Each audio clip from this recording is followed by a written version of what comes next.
ये आकाशवाणी रायपुर है। छत्तीसगढ़ी समाचार बुलेटिन के संग धर्मेंद्र दुबे के जय जोहार। आज के प्रमुख समाचार। प्रधानमंत्री नरेंद्र मोदी आज रतिहा 8 बजे राष्ट्र ला करही संबोधित। कोरोना संक्रमण के बीच श्रमिक स्पेशल रेलगाड़ी आज मजूर मन ला लेके छत्तीसगढ़ पहुंचिस और प्रदेश में नून भरपूर मात्रा में है। कालाबाजारी करैया मन के खिलाफ मुख्यमंत्री कड़ा कार्रवाई करे के निर्देश दिन। अब समाचार विस्तार ले। प्रधानमंत्री नरेंद्र मोदी आज रतिहा 8 बजे राष्ट्र ला संबोधित करही। एखर पहली ओमन 14 अप्रैल के घलो देशवासी मन ला संबोधित करके कोरोना संक्रमण के सेती लॉकडाउन के बेरा ला 3 मई तक बढ़ाए के घोषणा करे रहिन। प्रधानमंत्री काली वीडियो कॉन्फ्रेंसिंग के माध्यम ले राज्य के मुख्यमंत्री मन ले गोठ बात करे रहिन। ओमन जम्मो मुख्यमंत्री मन ले 15 मई तक अपन विचार राखे के विनती करे है। भारतीय रेलवे आज ले विशेष यात्री रेलगाड़ी शुरू कर दे है। अभी शुरुआत में 15 ठन रेलगाड़ी चलाए जाही। रेलगाड़ी मन नई दिल्ली स्टेशन ले विशेष रेलगाड़ी के रूप में चलाए जाते है। ये रेलगाड़ी मन डिब्रूगढ़, अगरतला, हावड़ा, पटना, बिलासपुर, रांची, भुवनेश्वर, सिकंदराबाद, बेंगलुरु, चेन्नई, तिरुवनंतपुरम, मड़गांव, मुंबई सेंट्रल और जम्मू तवी ले जुड़ही। इति नई दिल्ली ले बिलासपुर के बीच राजधानी सुपरफास्ट स्पेशल रेलगाड़ी आज ले शुरू होगी। ये रेलगाड़ी आज संझा 4 बजे नई दिल्ली ले छूटिस, जौन काली 12 बजे बिलासपुर पहुंची। ऐसने बिलासपुर ले 14 मई के राजधानी सुपरफास्ट स्पेशल रेलगाड़ी बिलासपुर ले 2:40 में छूटी, जौन दूसर दिन 10:55 में नई दिल्ली पहुंची। ए ट्रेन में एसी फर्स्ट के 1 ठिन कोच, एसी द्वितीय के 5 ठिन, एसी तीसरा के 11 कोच और 2 ठिन पावर कार के संगे संग 19 ठिन कोच हवे। कोरोना संक्रमण के बीच श्रमिक स्पेशल रेलगाड़ी ले मजूर मन के छत्तीसगढ़ लहुटना शुरू हो गए है। आज तेलंगाना के लिंगापल्ली ले 1 ठिन श्रमिक स्पेशल ट्रेन राजनांदगांव, दुर्ग, रायपुर होवत बिलासपुर पहुंचिस। ये रेलगाड़ी में प्रदेश के आने जिला के मजूर मन आइन। कल गुजरात ले पहली विशेष रेलगाड़ी बिलासपुर पहुंचे रहीस। हमार संवाददाता ले मिले जानबा के मुताबिक तेलंगाना ले मजूर मन ला लेके विशेष ट्रेन आज बिहनिया राजनांदगांव रेलवे स्टेशन पहुंचिस। एमा राजनांदगांव जिला के 268 और कवर्धा जिला के 108 श्रमिक आइन। ये जम्मू मजूर मन के स्वास्थ्य जांच करे के बाद ओमन बस ले उनकर घर भेजेगिस, जिहां ओमन गांव में बनाए गए क्वारंटाइन सेंटर में राखे जाही। उन्हें ये श्रमिक स्पेशल ट्रेन बिहनिया 10 बजे दुर्ग स्टेशन पहुंचिस, जिहां कलेक्टर के अगुवाई में जरूरी कार्रवाई करेगिस। इति रायपुर रेलवे स्टेशन में 178 मजूर मन ये रेलगाड़ी ले उतरिन, जिमा रायपुर जिला के 14, गरियाबंद के 126, बस्तर के 22, धमतरी के 8, कांकेर के 5, महासमुंद के 2 और दंतेवाड़ा के 1 जिन श्रमिक स्टेशन में उतरिन। इति छत्तीसगढ़ के 1200 ले ज्यादा प्रवासी मजूर मन ला लेके आज दूसर रेलगाड़ी गुजरात के साबरमती ले बिलासपुर पहुंचिस। स्टेशन में जिला प्रशासन के टीम मजूर मन ला रेलगाड़ी के भीतर मास्क और सैनिटाइजर बांटिन, जखर बाद जम्मू जिला उखरगांव भेजेगिस। एम्स रायपुर में भर्ती कोरोना संक्रमित 1 झिन और मरीज के ठीक होए के बाद ओला अस्पताल ले छुट्टी दे दी गिस। एला मिला के पाछू 24 घंटा में कोरोना संक्रमित 5 झिन मरीज ठीक होके घर जा चुके हैं। ए बेरा एम्स में 5 झिन कोरोना मरीज के इलाज चलत है। प्रदेश में अब तक 59 कोरोना संक्रमित मरीज पाए गए रहीस। छत्तीसगढ़ी समाचार बुलेटिन आप मन आकाशवाणी रायपुर ले सुनत हो। छत्तीसगढ़ के खबर ले है आपकी वास्ता और खबर के विश्वसनीयता ले है हमार वास्ता। आकाशवाणी समाचार रायपुर के प्रादेशिक समाचार बुलेटिन के संगे संग हमार समसामयिक कार्यक्रम आप रेडियो के संग अपन मोबाइल में घलो सुन सकत हो। आकाशवाणी समाचार फेसबुक, ट्विटर और यूट्यूब में घलो हावय। हमार फेसबुक पेज हरे Chhattisgarh news on AIR, Twitter handle CGAIR news और हमार यूट्यूब चैनल हरे छत्तीसगढ़ AIR न्यूज। तो अब रेडियो के संगे संग आपके मोबाइल के माध्यम ले हम आप तक पहुंचत हन। छत्तीसगढ़ के हर खबर पर सुनत रहो आकाशवाणी समाचार। और अब आगू बढ़न पांचे समाचार को थी।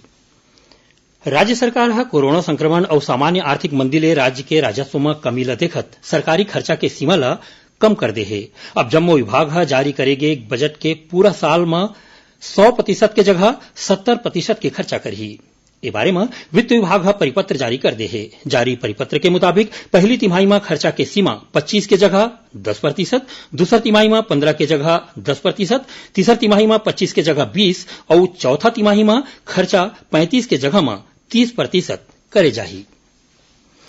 प्रदेश भारतीय जनता पार्टी आज प्रदेश सरकार के कथित वादा खिलाफी और शराबबंदी ला लेके धरना प्रदर्शन करीन। भाजपा के बड़का नेता मन अपन अपन घर के आगू धरना में बैठीन।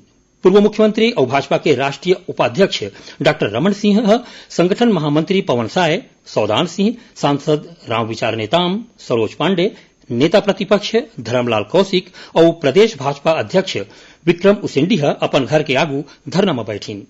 ये नेता मन के कहना है कि प्रदेश कांग्रेस सरकार किसान मन के कर्जा माफी, शराबबंदी, युवा मन ला बेरोजगारी भत्ता, आंगनबाड़ी कार्यकर्ता और मितानिन मन के मानदेय बढ़ोतरी करे जाए के वादा ला पूरा करे में असफल होए हवय।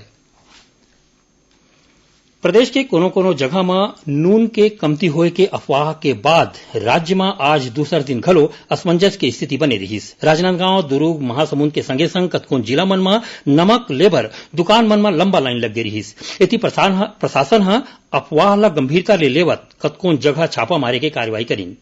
मुख्यमंत्री भूपेश बघेल आज रायपुर में पत्रकार मन ले गोट बात करत कहिन कि प्रदेश में नमक के कोनो प्रकार के किल्लत नहीं है। अफवाह फैलैया और कालाबाजारी करैया मन के खिलाफ कड़ा कार्रवाई करे जाही। ओती खाद्य मंत्री अमरजीत भगत आज अंबिकापुर के राशन दुकान मन के निरीक्षण करीन। ए दौरान ओमन 5 दुकान के संचालक मन ला कारण बताओ नोटिस जारी करे के आदेश दीन। ओमन अधिकारी मन ले कहिन कि नून ल लेके अफवाह फैलैया और कालाबाजारी करैया मन के खिलाफ कार्रवाई करे जाए। एती खाद्य विभाग के अधिकारी मन बताइन कि राज्य में नमक और आने जिनिस पूरा मात्रा में सही भाव में हवय। ओमन बताइन कि राज्य सरकार डहार ले प्रदेश के 56 लाख ले ज्यादा राशन कार्डधारी मन ला मुफ्त में नून बांटे जाथे। उन्हें नापतौल विभाग काली रायपुर, दुर्ग, बिलासपुर, जगदलपुर, रायगढ़ और अंबिकापुर जिला के 273 संस्थान मन के खुरहा निरीक्षण करीन। ए दौरान दुर्ग के 2 संस्थान मन के खिलाफ ज्यादा भाव में नमक बेचे जाए के प्रकरण दर्ज करे गे है। ओती महासमुंद जिला में नून बिसाए बर दुकान मन में लोगन मन के लंबा कतार देखे गिस। यहाँ के जिला खाद्य अधिकारी मन लोगन मन ले अपील करीन कि अफवाह कोती ध्यान झन देवय और कालाबाजारी के खबर मिलते जिला खाद्य अधिकारी ला सूचित करें।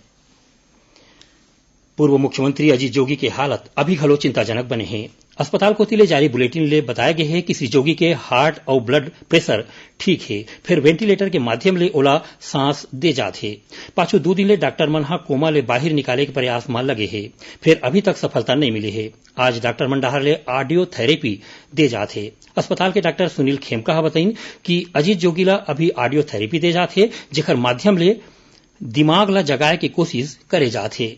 जानबा के मुताबिक पाछू शनिवार के जोगी की तबियत खराब होए के बाद उमल्ला इलाज पर अस्पताल में भर्ती कराए गए है।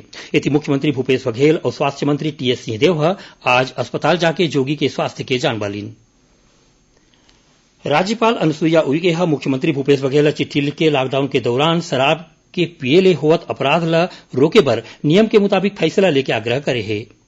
राज्यपाल अपन चिट्ठी में कहे है कि आने संचार माध्यम ले ए सूचना मिलत है कि पूर्णबंदी के दौरान अपराध करैया मनखे मन शराब पी के अधिकारी, डॉक्टर और सफाई कर्मी मन के गलत ढंग ले व्यवहार करत है, जौन मन ला रोके के जरूरत है।